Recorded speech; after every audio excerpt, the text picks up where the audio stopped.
Halo Bapak Ibu semua dan adik-adik sekalian. Perkenalkan saya Nurse Nilo Putudiani Nitasari, Magister Keperawatan Spesialis Keperawatan Komunitas. Dalam kesempatan kali ini akan memaparkan dan mempresentasikan terkait dengan konsep kesehatan sekolah. Nah, adapun yang akan saya sampaikan dalam video kali ini ada 4 poin utama. Yang pertama adalah terkait dengan model keperawatan kesehatan sekolah. Yang kedua tentang tingkat pencegahan dalam kesehatan sekolah. Yang ketiga adalah praktik keperawatan sekolah atau praktik perawat di sekolah. Dan yang terakhir adalah aplikasi proses keperawatan dalam konsep keperawatan di sekolah. Baik, kita mulai untuk topik yang pertama adalah model keperawatan kesehatan sekolah. Nah, model keperawatan kesehatan sekolah ini lebih dikenal dengan Comprehensive School Health Model. Jadi ada sebuah model keperawatan sekolah yang komprehensif. Nah, Comprehensive School Health Model ini adalah model kesehatan sekolah yang tidak hanya membahas kondisi kelas, tapi juga keseluruhan lingkungan sekolah, baik itu lingkungan fisik maupun lingkungan psikologis sekolah bersangkutan. Nah, dalam model ini ada 4 pilar utama. Yang pertama adalah lingkungan sosial dan fisik. Yang kedua adalah proses mengajar dan belajar. Yang ketiga adalah kebijakan sekolah yang sehat. Dan yang terakhir adalah kemitraan dan layanan. Jadi nanti kita akan bahas dan kupas satu persatu di 4 pilar ini. Nah, kita harus tahu dulu apa sebetulnya prinsip dari model Comprehensive School Health ini. Jadi ada 6 prinsip utama. Yang pertama adalah mengakui bahwa siswa yang sehat akan belajar lebih baik dan berprestasi tinggi. Ya, jadi ini prestasi yang baik itu memang erat kaitannya dengan kondisi fisik maupun psikologis di anak sekolah. Jika seorang anak dengan penampilan yang baik, dengan kondisi fisik dan psikologis yang baik, itu juga akan mempengaruhi semangat belajar hingga bagaimana hasil akhirnya nanti di sekolah. Yang kedua adalah mengerti bahwa sekolah dapat secara langsung mempengaruhi kesehatan dan perilaku siswa. Jadi untuk siswa-siswa sekolah, lingkungan sekolah merupakan tempat selain tempat belajar juga tempat bersosialisasi, tempat untuk berkembang ya, bertumbuh dan berkembang sehingga sekolah memegang peranan yang cukup penting dalam tumbuh kembang anak. Kemudian yang ketiga adalah mendorong pilihan gaya hidup sehat, mendorong kesejahteraan siswa. Jadi seperti yang saya sampaikan tadi bahwa sekolah memegang peranan yang sangat penting sekali terhadap gaya hidup seorang anak. Maka dari itu, perilaku hidup bersih dan sehat bukan hanya difokuskan pada setting keluarga, tapi juga di sekolah. Kemudian yang keempat adalah menggabungkan kesehatan ke dalam semua aspek sekolah dan pembelajaran. Jadi tidak hanya kurikulum inti saja yang diterapkan di sekolah, tapi juga beberapa hal-hal yang kaitannya dengan kesehatan itu sangat penting untuk diberikan input kepada peserta didik. Yang kelima adalah menghubungkan masalah dan sistem kesehatan serta pendidikan.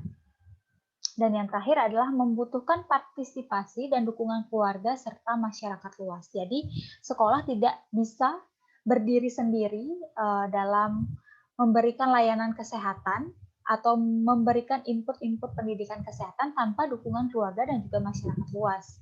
Dalam hal ini adalah dukungan keluarga, misalnya sekolah sudah memberikan informasi bahwa jajanan yang sehat ataupun makanan-makanan yang sehat adalah yang banyak sayur dan buah.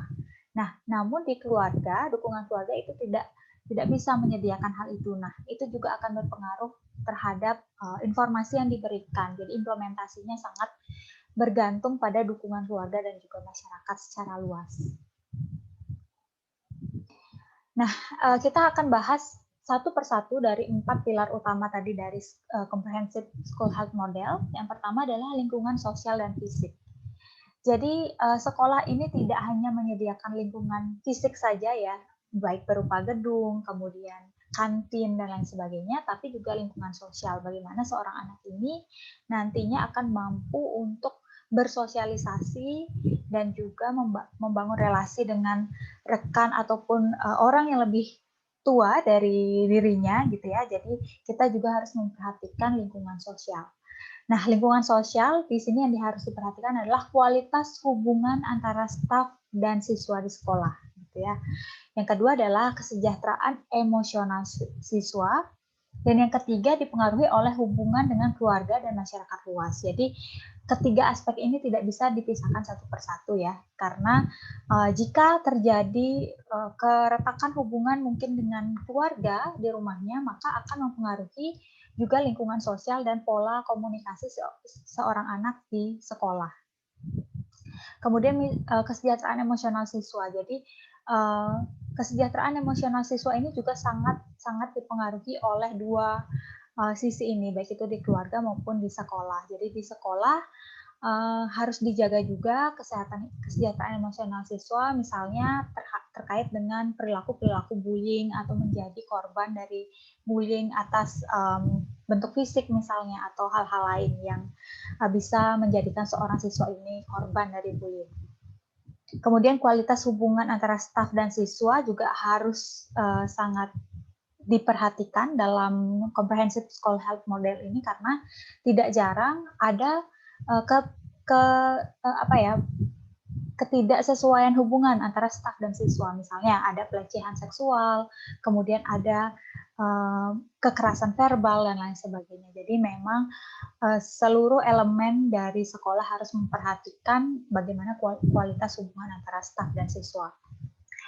Kemudian untuk lingkungan fisik, jadi lingkungan fisik yang diamati dalam school health model pilar pertama ini adalah terkait dengan bangunan, lapangan, tempat bermain, dan peralatan yang ada di dalam maupun di sekitar sekolah. Selain itu juga ada fasilitas dasar, misalnya sanitasi, kebersihan udara, kebisingan misalnya, ataupun mungkin pencahayaan gitu ya. Jadi ini erat kaitannya dengan lingkungan fisik yang ada di sekitar dari sekolah bersangkutan. Dan lingkungan fisik ini memang juga sangat berpengaruh terhadap tumbuh kembang anak, karena juga terkait dengan fokus seorang anak dalam belajar ya, belajar di kelas gitu ya. Jadi lingkungan fisik juga sangat berpengaruh terhadap kesehatan maupun bagaimana seorang anak nantinya akan bertumbuh ataupun berkembang di dalamnya. Kemudian pilar yang kedua adalah belajar dan mengajar. Jadi ini dalam proses belajar mengajar ya, Bapak Ibu dan adik-adik semuanya. Jadi terkait dengan sumber daya. Nah, sumber daya di sini baik sumber daya manusianya atau gurunya, dan juga sumber daya dari lingkungan fisik tadi. Kemudian kegiatan dan kurikulum yang sesuai dengan usia gitu ya, jangan sampai usia anak sekolah yang masih SD itu sudah diterapkan beberapa kurikulum yang kaitannya dengan sekolah menengah gitu ya, jadi harus disesuaikan. Kemudian membantu membangun keterampilan untuk memperbaiki kesehatan dan kesejahteraan mereka gitu ya, sesuai dengan kelompok usia umur dan juga masalah-masalah kesehatan yang sering terjadi di anak sekolah. Misalnya untuk anak usia sekolah yang masih dasar ya, sekolah dasar itu erat kaitannya dengan misalnya jajanan sehat, kemudian perilaku mereka dalam mencuci tangan dan sebagainya. Jadi itu yang disesuaikan untuk diberikan untuk anak-anak gitu ya, karena kita melihat mungkin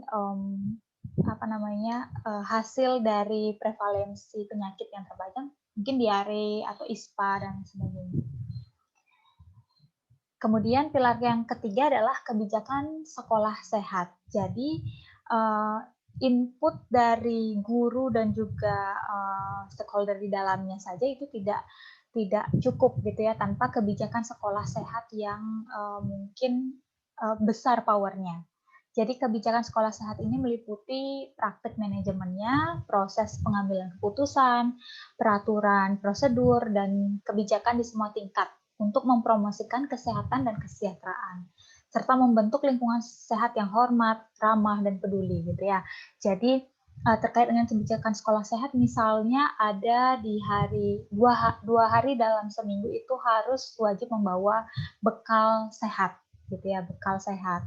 Kemudian ada olahraga secara rutin, kemudian ada sebelum masuk kelas harus mencuci tangan dan lain sebagainya. Jadi itulah kebijakan-kebijakan sekolah sehat. Misalnya yang paling rajin diberikan reward, kemudian yang tidak melakukannya hari ini diberikan punishment, itu juga merupakan kebijakan-kebijakan untuk mewujudkan sekolah sehat. Nah, pilar yang terakhir adalah kemitraan dan layanan. Jadi, selain kebijakan dan juga informasi dari guru di intern, kita juga membutuhkan kemitraan dan layanan.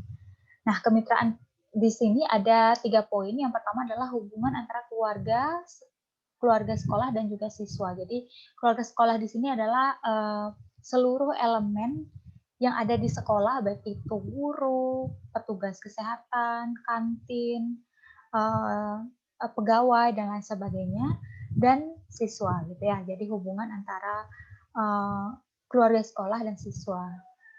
Yang kedua adalah hubungan kerja yang mendukung di sekolah, staf dan siswa, antara sekolah dan antara sekolah dan organisasi masyarakat lainnya dan kelompok perwakilan. Jadi sudah lebih luas ya, sudah ke luar sekolah, yaitu ke organisasi masyarakat lainnya. Misalnya dengan kelompok orang tua siswa atau kelompok masyarakat tertentu yang misalnya peduli terhadap penyakit tertentu yang terjadi di agregat anak sekolah misalnya, dan lain sebagainya. Kemudian yang ketiga adalah kesehatan. Nah, kesehatan di sini adalah kita sebagai perawat dan juga peran puskesmas di dalamnya. Kemudian pendidikan dan sektor lain yang bekerja sama untuk memajukan kesehatan sekolah. Ya, jadi kita ada di poin yang ketiga ini. Nah, untuk layanan, jadi layanan berbasis masyarakat dan sekolah yang mendukung dan meningkatkan kesehatan sekolah, gitu ya. Jadi ada mungkin beberapa LSM-LSM yang peduli terkait dengan kesehatan sekolah, itu kita bisa jalin kerjasama sehingga kita bisa mewujudkan sekolah sehat. Nah, kita lihat untuk topik yang kedua adalah tingkat pencegahan dalam kesehatan sekolah. Jadi ada tiga tingkat pencegahan yang utama. Yang pertama adalah pencegahan primer, kedua sekunder, dan ketiga adalah tersier. Nah, kita harus pilih yang mana merupakan pencegahan primer, sekunder, dan tersier ya. Yang pertama kita bahas dulu terkait dengan pencegahan primer. Pencegahan primer misalnya terkait dengan pendidikan kesehatan ya, pendidikan kesehatan misalnya pendidikan seks, yaitu tapi pendidikan seks ini merupakan topik-topik yang kontroversial ya, terutama di budaya timur kita karena memang kita agak tabu untuk membicarakan seks dalam ruangan kelas gitu ya. Namun hal ini menjadi hal yang cukup krusial dan sangat penting mengingat banyak sekali kejadian-kejadian seks di luar nikah, kehamilan yang tidak diinginkan, aborsi dan lain sebagainya yang terjadi di anak-anak sekolah bahkan remaja-remaja kita. Nah, ada hal penting yang bisa diedukasi untuk anak-anak yang ada di lingkungan sekolah, yaitu anatomi dan fisiologi, kemudian pubertas dan perkembangan remaja, bagaimana caranya menghadapi pubertas, menarche, dan lain sebagainya. Kemudian identitas ya, orientasi terhadap tubuh dan organ-organ seksual dari seseorang. Gitu. Jadi ini sudah boleh diedukasi mulai sejak sekolah dasar sebetulnya, tapi dengan bahasa-bahasa yang mudah dipahami dan juga tidak menjadi sesuatu yang kemudian tabu dan menjadi tertawaan seperti itu ya. Jadi kita harus bisa mengedukasi dengan cara yang sendinya sesuai dengan kelompok usia yang kita akan berikan penyuluhan. Kemudian kita juga bisa memberikan edukasi kesehatan tentang kehamilan dan reproduksi, bagaimana proses kehamilan itu terjadi, kemudian penyakit menular dan HIV, hubungan yang sehat dan keamanan pribadi gitu ya. Nah, pendidikan seks ini juga sangat-sangat penting untuk diberikan pada anak yang sebelum sekolah dasar ya. Jadi pendidikan anak usia dini di mana sudah harus berhati-hati dengan lawan jenis siapapun itu gitu ya. Siapapun itu, baik itu orang terdekat maupun orang-orang yang belum dikenal gitu ya, terutama orang-orang yang belum dikenal karena bisa saja terjadi penyimpangan-penyimpangan seksual seperti yang kita ketahui sekarang, Oedipus kompleks dan pedofilia dan lain sebagainya. Jadi kita harus melindungi anak-anak kita dengan cara memberikan edukasi-edukasi sederhana dan juga warning-warning tertentu. Kemudian pendidikan jasmani. Pendidikan jasmani ini meliputi misalnya jalan kaki, berenang, bersepeda, jogging, dan lain sebagainya yang bisa diadaptasi oleh anak-anak seusia yang nanti kita akan berikan penyuluhan kesehatan ataupun pendidikan jasmani ini, gitu ya. Jadi disesuaikan dengan kemampuan dan kebutuhannya. Yang ketiga adalah imunisasi, gitu ya. Ada beberapa mungkin imunisasi booster ataupun imunisasi baru yang harus dimiliki atau harus diterima oleh remaja ataupun anak-anak sekolah dasar gitu. Jadi pencegahan primer ini meliputi juga imunisasi. Kemudian pencegahan kecelakaan. Jadi pencegahan kecelakaan ini terkait dengan penggunaan helm, ransel yang sesuai usia, kemudian keselamatan pada saat olahraga. Nah, kita sering temui juga di sekitar kita bahwa ada anak-anak usia sekolah yang mungkin belum memiliki surat izin mengemudi, itu sudah diberikan keleluasaan untuk mengemudi di jalanan gitu ya. Nah, hal ini juga kita perlu edukasi sebagai perawat yang menaungi di kesehatan sekolah gitu ya, bahwa penggunaan helm ataupun harus diedukasi juga bahwa tidak boleh sebetulnya mengendarai sepeda motor ataupun mengendarai kendaraan yang lainnya sebelum memiliki SIM itu, gitu ya. Jadi pencegahan kecelakaan meliputi hal itu. Yang kedua adalah ransel yang sesuai usia. Nah, pada saat ini juga banyak kita temui bahwa seorang anak itu harus membawa buku yang banyak gitu ya, jadi melebihi dari beban tubuh yang seharusnya mereka mampu untuk adaptasi. Nah, ransel-ransel yang tidak sesuai dan tidak ergonomis bagi si anak itu juga akan berisiko menimbulkan penyakit-penyakit tertentu, misalnya skoliosis, lordosis, dan lain sebagainya, kelainan tulang belakang, sehingga kita perlu juga edukasi si anak ini ataupun orang tuanya untuk memperhatikan bawaan dari si anak sehari-hari ke sekolah. Kemudian keselamatan pada saat olahraga, ini penting ya. Jadi selain guru pendidikan jasmani dan kesehatannya yang berperan, kita juga sebagai perawat perlu untuk memperhatikan apakah olahraga yang diberikan oleh kurikulum yang diterapkan itu sudah sesuai dengan kelompok usia dari si anak tersebut. Kemudian yang paling penting juga adalah pemenuhan nutrisi ya, karena nutrisi, sarapan pagi, kemudian apa yang dikonsumsi oleh anak sehari-hari itu sangat-sangat berpengaruh terhadap proses belajar mengajar dan juga kesehatan dari si anak ini. Oke, maaf. Jadi pencegahan primer ini hanya berkaitan dengan pencegahan dan juga penanggulangan dari penyakit. Jadi belum ada penyakit tertentu yang terjadi ataupun masalah-masalah kesehatan lain yang terjadi, sehingga kita perlu untuk memaksimalkan yang sudah baik itu menjadi lebih baik lagi gitu ya. Jangan sampai ada penyakit-penyakit tertentu yang mungkin akan terjadi ketika kita tidak memberikan hal-hal yang sudah diatur dalam pencegahan primer ini.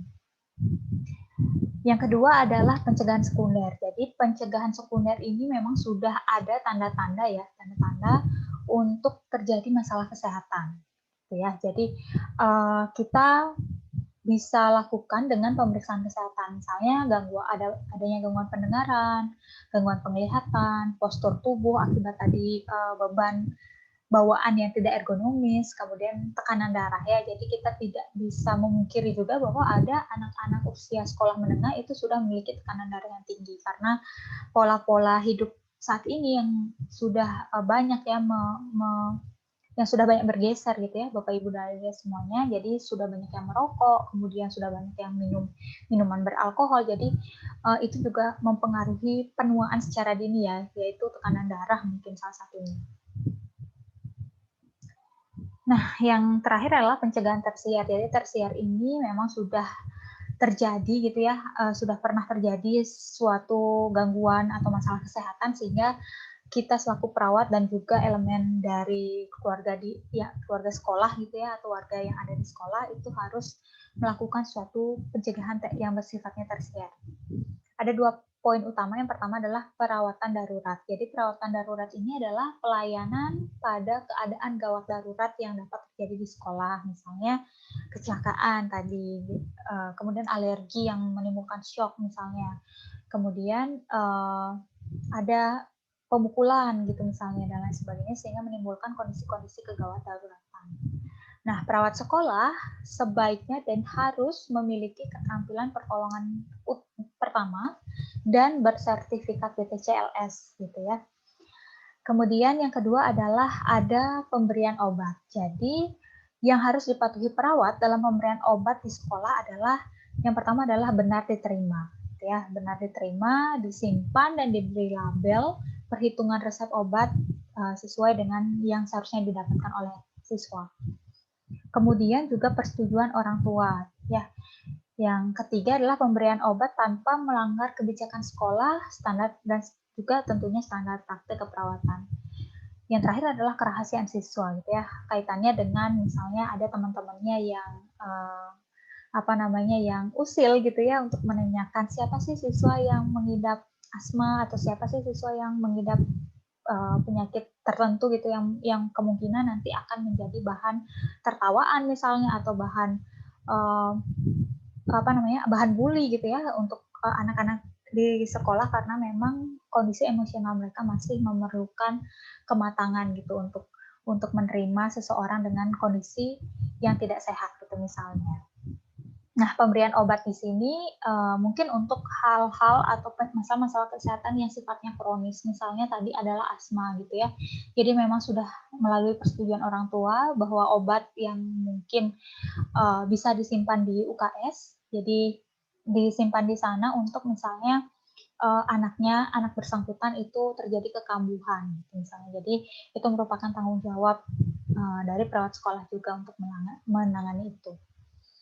Kemudian hal-hal yang lain, misalnya penyakit-penyakit kronis yang lain, alergi di udara yang dingin, atau mungkin alergi debu dan lain sebagainya. Jadi mereka juga naungan dari perawat sekolah dalam UKS. Nah, yang ketiga kita akan bahas terkait dengan praktik perawat sekolah. Nah, praktik perawat sekolah ini kita harus ketahui terlebih dahulu definisinya. Jadi, perawat sekolah adalah praktik khusus perawat profesional untuk memajukan kesejahteraan, keberhasilan akademik, prestasi, dan juga kesehatan siswa. Jadi, bukan hanya kesehatan saja ya yang dilihat, tapi juga terkait dengan kesejahteraan seorang siswa, keberhasilan akademik, sampai dengan prestasinya. Karena ini sangat berkaitan dan berbanding lurus ya antara kesehatan seorang siswa dan kesejahteraannya terhadap prestasi akademiknya. Perawat sekolah memfasilitasi siswa untuk bertumbuh kembang secara normal, meningkatkan kesehatan dan kesejahteraannya, kemudian menciptakan juga lingkungan yang sehat dan juga aman ya. Jadi sangat komprehensif sekali sebetulnya peran dari perawat sekolah di sini.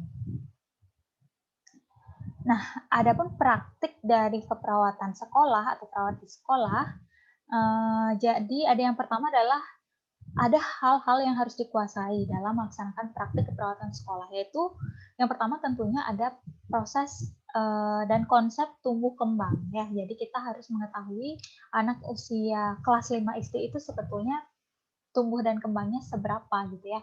Pertumbuhan ya terkait dengan berat badan, tinggi badan, kemudian perkembangannya adalah sejauh mana kemudian seseorang bisa menangkap sesuatu misalnya, ataupun bagaimana seseorang bisa berinteraksi dengan lingkungannya gitu ya.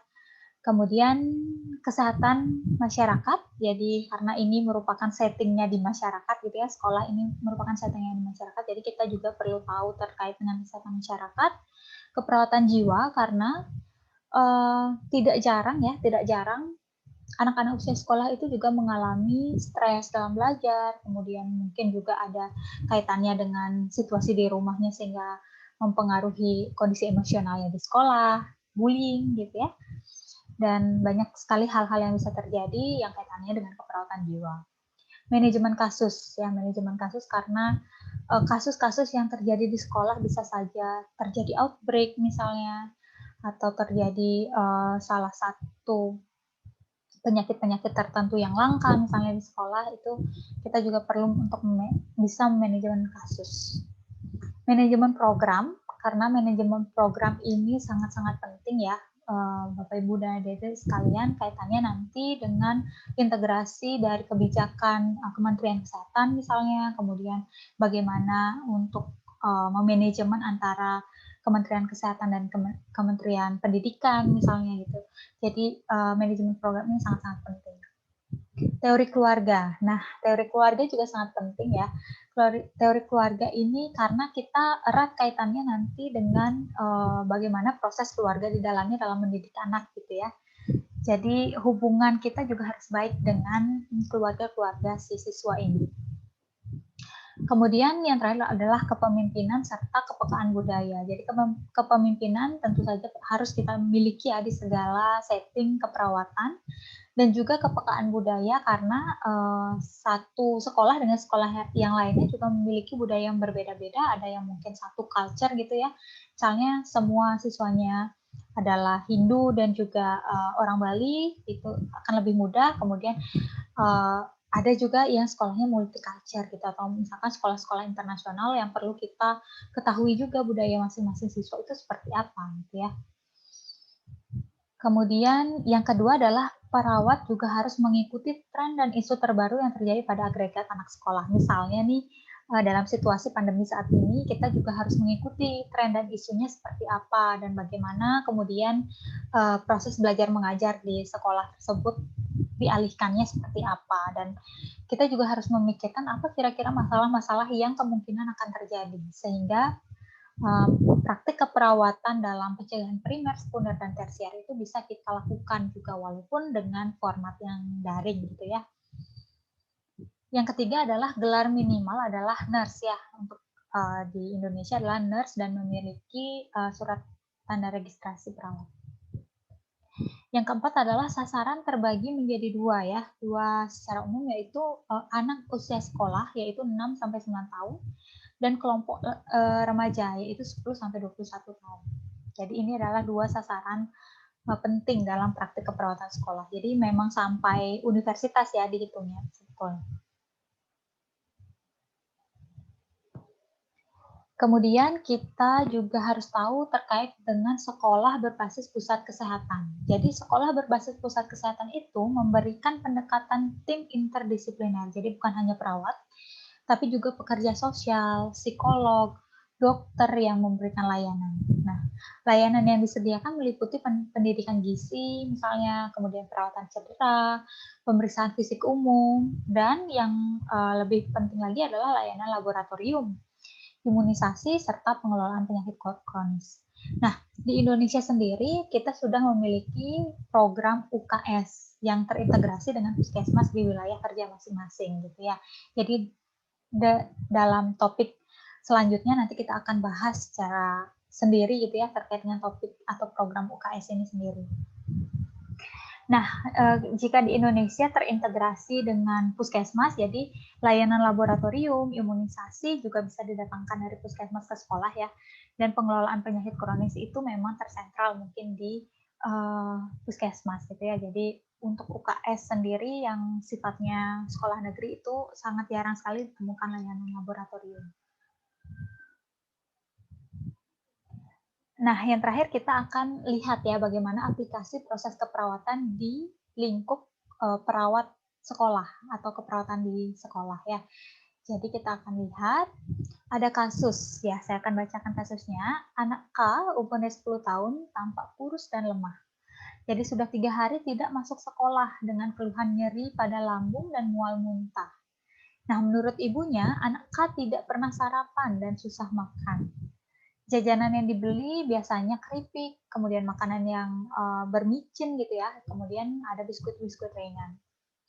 Anak K ini sudah sering sebetulnya mengalami nyeri ulu hati dan hanya disuruh untuk istirahat di ruang guru karena sekolah belum memiliki ruangan UKS.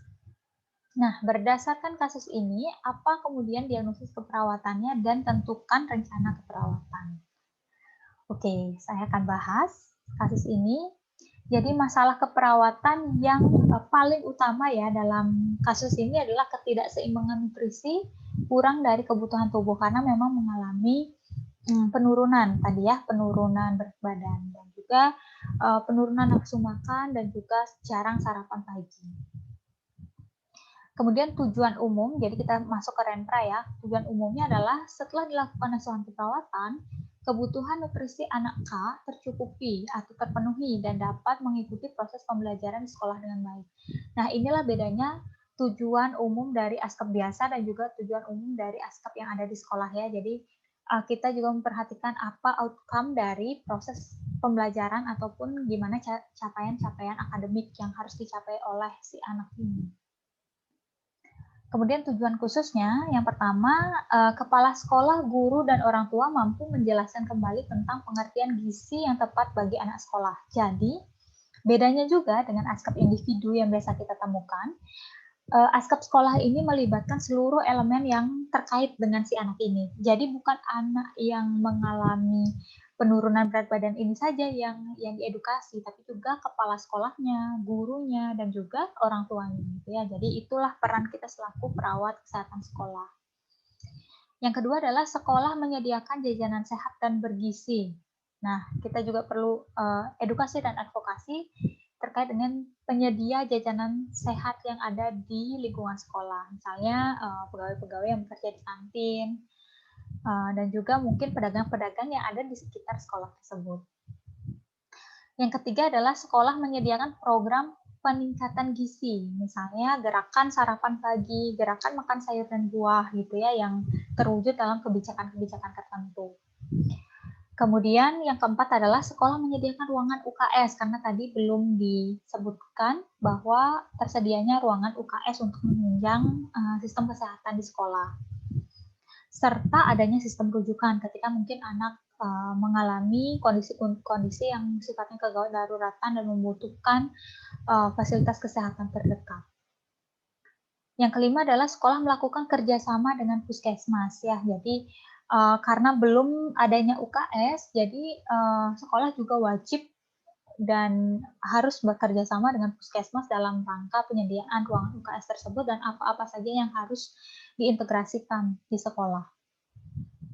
Yang keenam adalah ini sudah masuk dan spesifik ke anak sendiri adalah terjadi peningkatan berat badan misalnya 0,5 setiap bulannya gitu ya. Ini sudah nantinya jika kelima tujuan khusus ini tercapai maka akan terintegrasi dan terjadi peningkatan juga berat badan di siswa ini. Nah, kemudian kita masuk ke intervensi. Jadi intervensinya tentunya berkaitan dengan tujuan yang ingin dicapai. Yang pertama adalah berikan pendidikan kesehatan kepada sekolah, kepala sekolah, guru, orang tua tentang pentingnya gizi pada anak sekolah, gitu ya, terkait dengan pentingnya gizi. Kemudian yang kedua adalah motivasi untuk mengembangkan program-program gerakan sarapan dan makan sayur dan buah. Hal ini juga dilakukan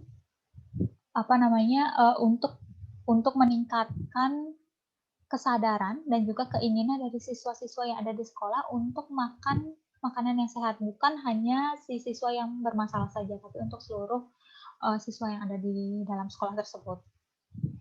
Kemudian memberikan pelatihan tentang UKS karena tadi belum ada program dan juga ruangan unit kesehatan sekolah di sekolah tersebut. Yang keempat adalah mengedukasi penyediaan kantin sehat, gitu ya. Kita juga harus mengadvokasi penyedia jajanan yang ada di sekolah tersebut untuk menyediakan kantin yang sehat. Yang kelima adalah fasilitasi kepala sekolah untuk bekerja sama dengan puskesmas, jadi kita bisa menjadi penghubung ya, fasilitator antara kepala sekolah dan pihak puskesmas sehingga ada program usaha kesehatan sekolah di sekolah tersebut. Kemudian yang keenam tentunya melakukan penimbangan yang berkala ya setiap bulannya sehingga kita bisa memantau apakah terjadi peningkatan atau mungkin masih stagnan gitu ya.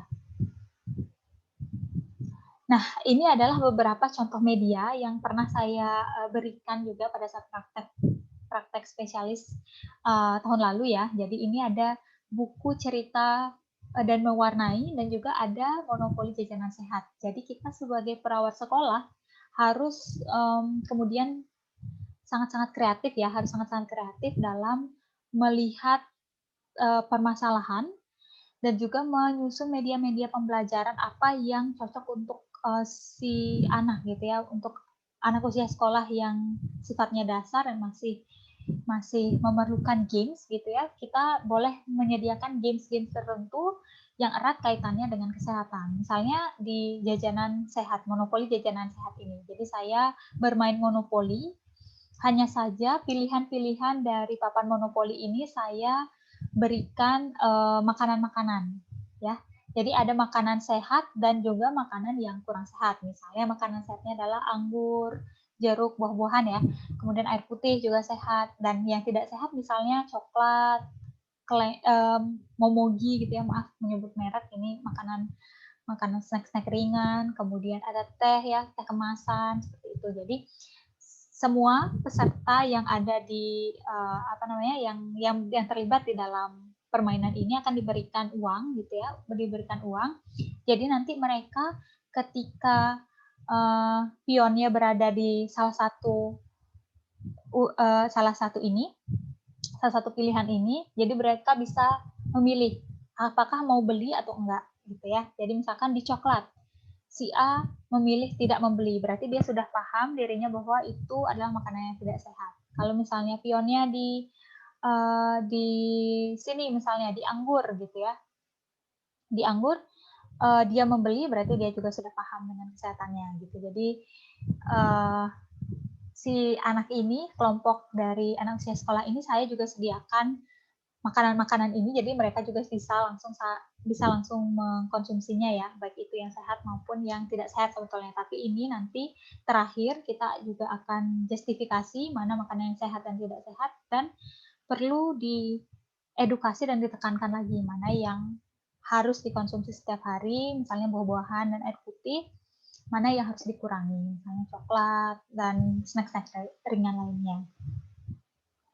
Kemudian setelah saya berikan monopoli jajanan sehat ini, setelah bermain saya berikan PR terkait dengan buku cerita dan mewarnai kebiasaan makan Ana dan Adi gitu ya.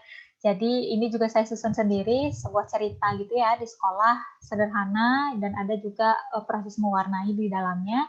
Jadi di pertemuan selanjutnya nanti dievaluasi apakah mereka memahami cerita dan mana tokoh yang dianggap baik, mana tokoh yang dianggap kurang sehat, sehingga mereka harus meneladani ya tokoh-tokoh yang baik tersebut.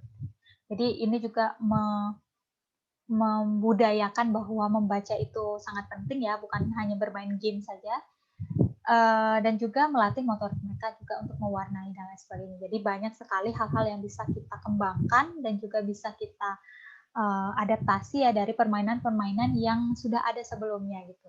Jadi monopoli ini kan juga sebetulnya sudah ada sebelumnya, tapi kita modifikasi untuk kepentingan kita dalam pendidikan kesehatan anak.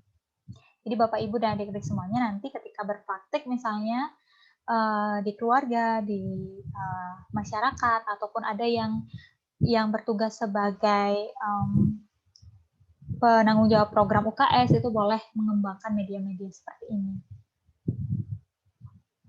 Oke, ini juga saya temukan salah satu contoh video edukasi yang baik ya. Saya coba share.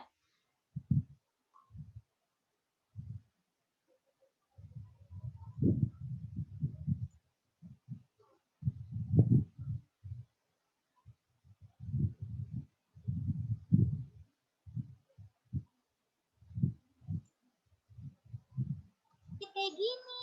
Kita.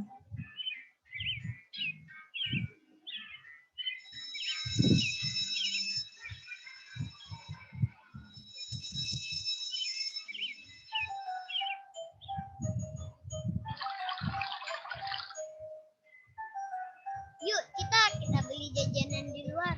Ya terima kasih. Aku makan kalau yang dibuat ibuku saja. Dasar nggak gaul kamu.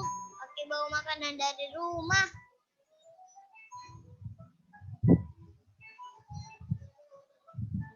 Aduh. sakit sekali. Aduh, kamu kenapa, Olin? Kenapa perutmu tiba-tiba sakit? Aduh, ada apa ini? Kenapa teman-temanmu pada sakit? Gak tahu, Pak. Tadi mereka baik-baik saja. Tapi setelah makan jajanan, mereka jadi sakit kayak gini. Cita, ayo kita bawa teman-temanmu ke ruang UKS. Dan jangan lupa, bawa sisa jajanan yang dimakan temanmu untuk diteliti di puskesmas. Iya, Pak. Kalau begitu, kita periksa sisa makanan tersebut di mikroskop ya.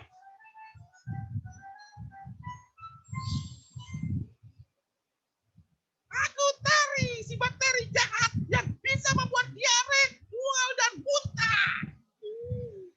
Aku Borax, tugasku membuat anak-anak muntah dan diare. Aku Mimin si Rodamin.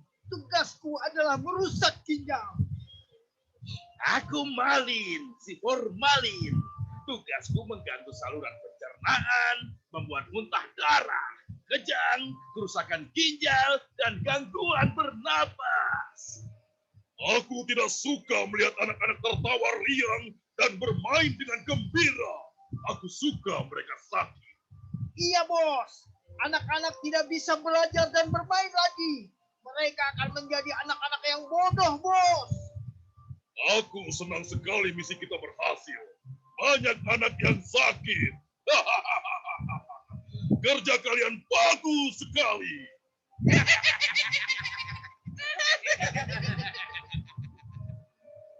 Ternyata, penyebab pembuat sakit adalah bakteri dan zat berbahaya pada makanan jajanan yang tidak sehat, seperti zat pengawet, pemanis, dan pewarna buatan.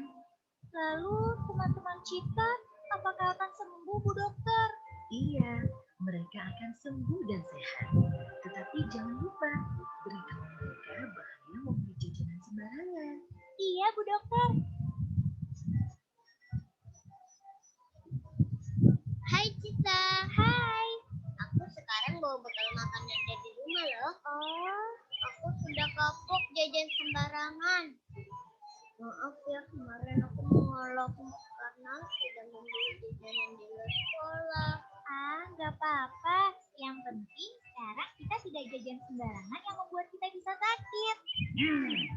Anak-anak sekarang pada membawa bekal makanan dari rumah. Wah, misi kita gagal untuk membuat anak-anak menjadi sakit dan tidak bisa bermain, Bos. Ayo teman-teman, mari kita makan jajanan sehat di kantin sekolah atau bawa bekal makanan dari rumah supaya kita sehat dan bisa bermain. Siap, Komandan!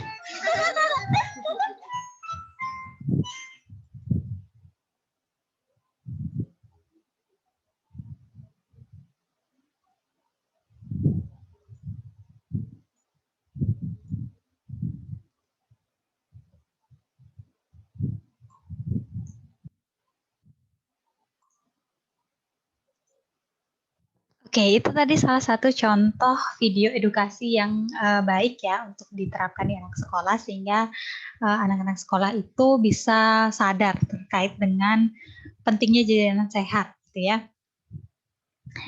Nah, ini adalah daftar pustaka yang saya gunakan, ada NIS dan McEwan, dan juga ada peraturan bersama terkait dengan penerapan UKS di Indonesia, gitu ya. Nah, oke. Nanti assignment-nya ini akan saya jelaskan lebih lanjut di Google Classroom ya. Dan terima kasih Bapak, Ibu, dan adik-adik sekalian karena sudah menyimak video terkait dengan konsep kesehatan atau keperawatan sekolah kali ini. Saya Nurul Putri Dianitasari, berterima kasih atas atensinya dan kita bertemu kembali di Google Classroom untuk melanjutkan perkuliahan kita. Terima kasih.